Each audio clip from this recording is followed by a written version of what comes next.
We'll see. West Virginia Democratic Senator Joe Manchin is a member of the Banking Committee.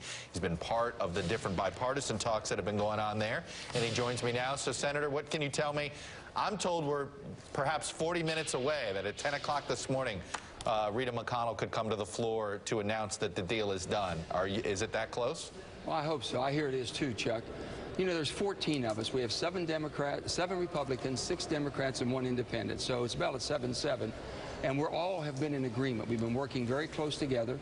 It's a template of what we've put together. We're very proud of that. And we're very encouraging that Rita McConnell is moving forward with the bipartisan deal. It's the only bipartisan deal that's been. And you have a nucleus of 14 senators, Chuck. When do you get that many that stay together and have agreed on something? Right. It's amazing to me, you know, you watch this and, you know, moderates really don't seem to have a place in the legislative world these days until we hit a crisis point. And then all of a sudden, you and Susan Collins, you know, you get the conservative Democrats, the moderate Republicans, they somehow can come together. How is it that you can sell leadership to do this when it's not at a crisis point? Well, let me tell you, I was so pleased to see your initiative to find the middle. The NBC Esquire poll, yeah. Majority of the country being in the middle, yeah. That's exactly. You know, that's how you run your life. It's how you run your family. It's how you make any decisions. You know, you just don't make it from the fringes or the extremes. And somehow we have the tail wagging the dog here. We've got to get back and do the right thing. We're not going to have everything. I respect everyone's decision. I really do. But there's a time to move forward. That's what leadership's all about. And you've got to move for the good of the country. And you've got to put the country and the good of this country ahead of yourself, your own ambition, and your own political party.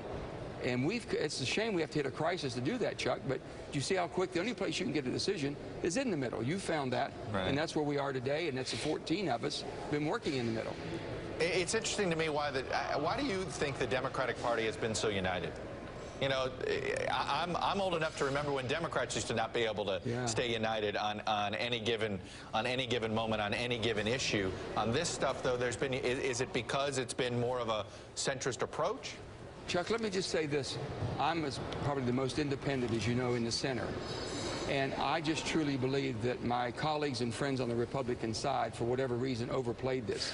This was all about the finances of our country. Can we agree on a continuing resolution for a spending cap? The Democrats conceded and agreed to the Republicans' request of 986. That's a major victory. But that wasn't enough. They bring in the social issues. I think if our Republican friends would have said, listen, this is all about the finances of our country. We're going to shut this place down. We're going to don't look at the big picture and have a vote on Bowles-Simpson. If you don't have the Budget Committee meeting in a conference trying to find a fix for our big debt. Right. That would have been better received, Chuck, but no, they went right to the social issues. I would have said, listen, the way you're treating coal in my state, that's not fair. You need an all-in energy policy, but I'm not going to shut the government down. Well, look, the thing about this deal, though, that I look at, and I'm sure a lot of Americans, when we tell them that here's what the deal looks like, good news, the government's going to be funded for a whole more 90 days. I mean, we're going to be right back here on January 14th, are we? You know, how is leadership going to act differently this time to make sure that an agreement's in place before we get to the brink again?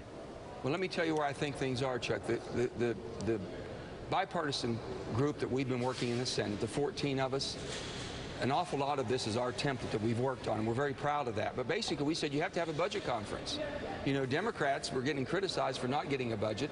They get a budget, and then the Republicans won't go to conference. So now it's time to go to conference, and by December 15th, report back if we're going to be locked into the 967 sequester figure of January 15th, or if they can move off of that. At least we know where we are. Also, we put flexibility.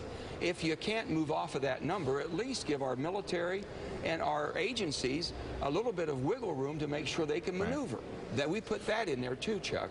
So we've done some things that I think that's moving us further down the road to get some, I think, some really good decisions. Now, the White House has been very quiet over the last 24 to 48 hours, extremely quiet. What role do you want the president to play after this deal is done? I mean, he drew the line in the sand and said, you know what, I'm not negotiating anymore over debt limits, things like that.